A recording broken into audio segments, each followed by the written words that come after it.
Some years ago, I was waiting for my son to get his driver's license. And I was waiting in line, a young lady was standing in line in front of me. And what happened was the person serving us, who's checking us in, she says that the lady says, "Excuse me, are you next in line?" And no response. "Excuse me, are you next in line?" And then no response. "Excuse me," her voice got louder, more pointed in her tone. "Are you next in line?" And this young lady that was standing in front of me looked up, and she was on her phone the whole time. During this time when the lady was trying to get her to come to the counter to get the process started for her. And what happened was this young lady says, "Well, you don't have to yell at me."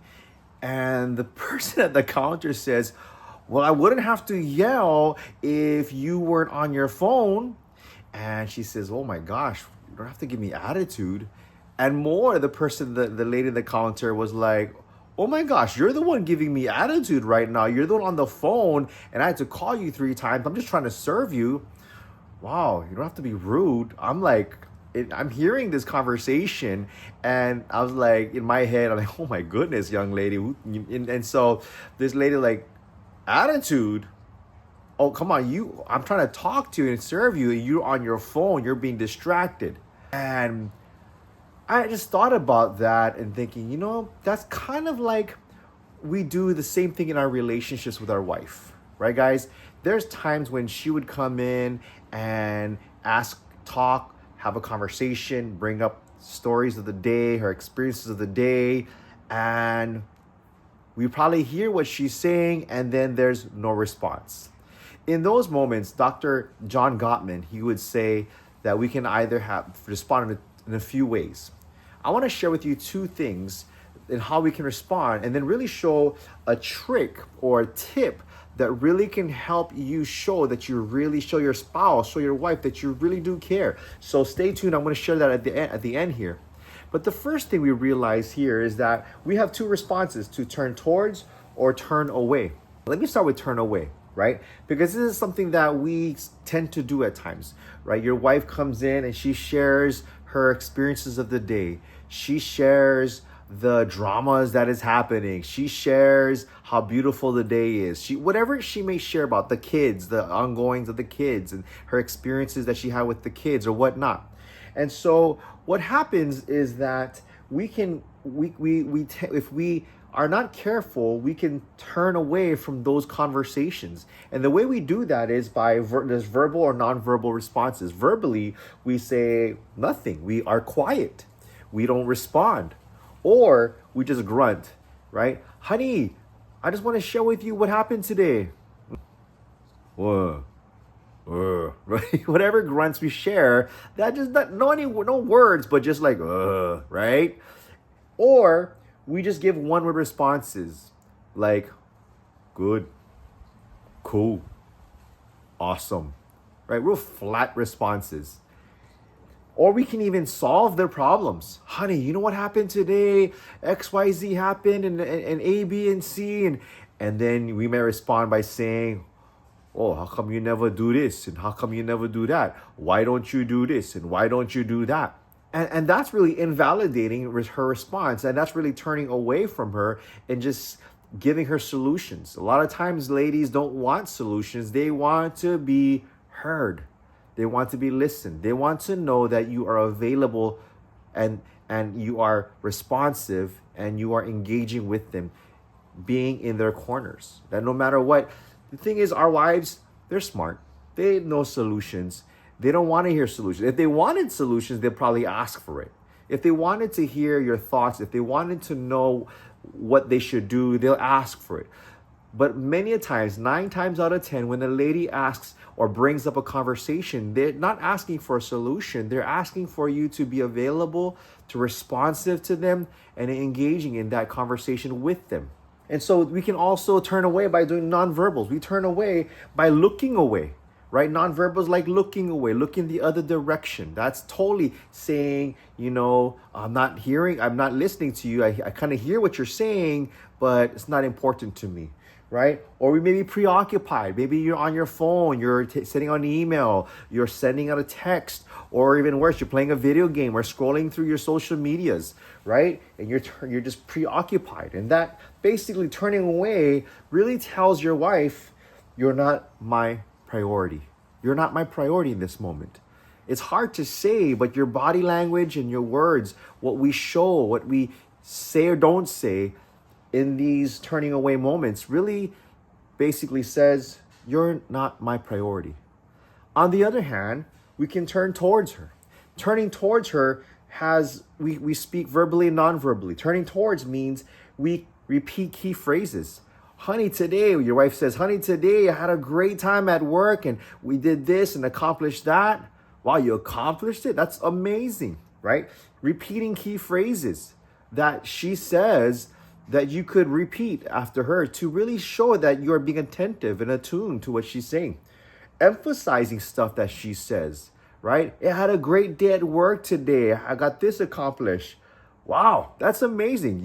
You accomplished those things? Tell me, what did you accomplish, right? Emphasizing it.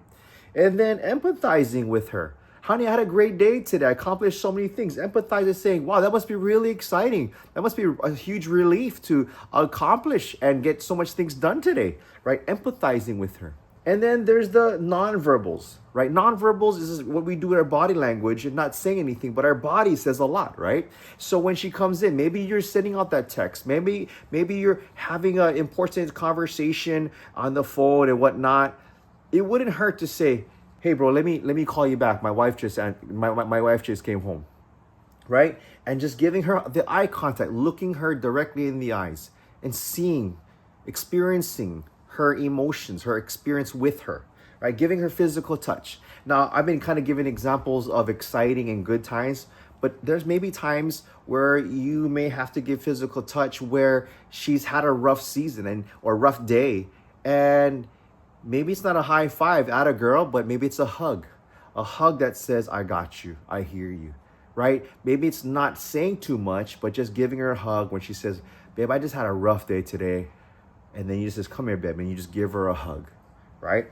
And then facing her, right? If the nonverbal of turning away is looking away, or the nonverbal for turning towards is facing her, giving her your full attention. When you do these verbals and nonverbals that speaks toward turning towards, you're saying to her, you are important to me. You're saying you are important to me.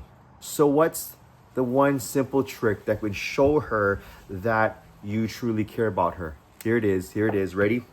Pause. And I've been saying it all this time. Pause and turn toward her. Pause and turn towards her. Pause and turn. Pause is huge. This is important. Turn toward her. I've been saying this all this time. Turn towards her is important. However, pausing what you're doing. Like I said, if you're on the phone, you're talking to somebody, right? Say, hey, can I call you real back? Something came up. I'll call you right back in a few minutes. Or that video game, you can place that video game on pause, or that text, or whatever it may be. Pause, right? And the reason why I said pause is because you can go right back into it. Remember when we played video games back in the day, you'd pause the video game because you had to go run and use the bathroom. You'd pause the video game because your parents wanted you to do a quick chore. Whatever it is, you could unpause it when you got back. And the same token, you could pause whatever you're doing in that moment and then give her the attention and the responsiveness that she needs, and then go right back into returning to what you needed to do. See, the trick is pausing. The trick is pausing what you're doing right there in the moment, and then turning towards her. Turning towards her. See, that's huge. I remember when my wife was telling me recently about our son Caleb. He's 4 years old, and I was eating spaghetti and watching one of my favorite series, SWAT. And I was watching this TV series, I was getting into it, enjoying my bowl of spaghetti, enjoying my dinner. And then I remember her telling me about her experiences and how, she likes how Caleb does things and stuff like that. And I'm eating, I'm focusing on the TV. And all of a sudden she stops mid-sentence while she's talking. And I noticed she stopped talking. I kind of heard she was talking about Caleb, but I don't remember everything else after that. And I heard her stop talking, and I turned towards her, And she's like, hello, I'm talking, right? She didn't say that, but that's what the look on her face said. And so I stopped watching the TV, right? But you say, Frank, that's your favorite TV show. I know, but having to stop what I was doing, pausing, right? It was recorded and all that kind of stuff. I could pause it and look at her and engage in that conversation, be responsive and available to what she had to say about her experience with our son. And that took maybe a good 5 minutes or so, maybe less, but I was able to talk to her. I was able to repeat key phrases, emphasize and empathize with her, right? The excitement, the joy that she had of having this experience with our son. What this told her is that you are important to me. Babe, you are important. You are my priority. You are valuable to me. A lot of times men just miss this. Can you imagine how amazing your marriage would be if you simply turn towards her verbally and non-verbally? By doing so, you're telling her, you are important. Numero uno. You're the number one priority in my life. It's one thing to say it, but it's another thing to show it, right? Let's turn towards our wife.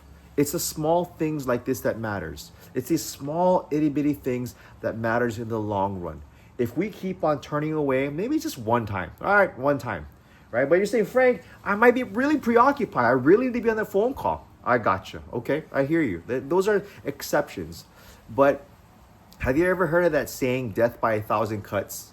If we continually turn away from our wife, your wife on a consistent basis, that your relationship with her is mostly turning away and not turning towards, eventually over time, that relationship will grow distant. And she'll say and she'll feel and she'll think, you are not important to me. You're not my priority. It's important for us to let our spouse know, you are important to me, in saying it and showing it. Turn towards your wife. If you've been enjoying what I've been putting out there, would you please like, share, comment, subscribe to my channel. This helps me push these videos out to the rest of the world. I just want to add value to those around us. Hope this helps. Enjoy life. Take care.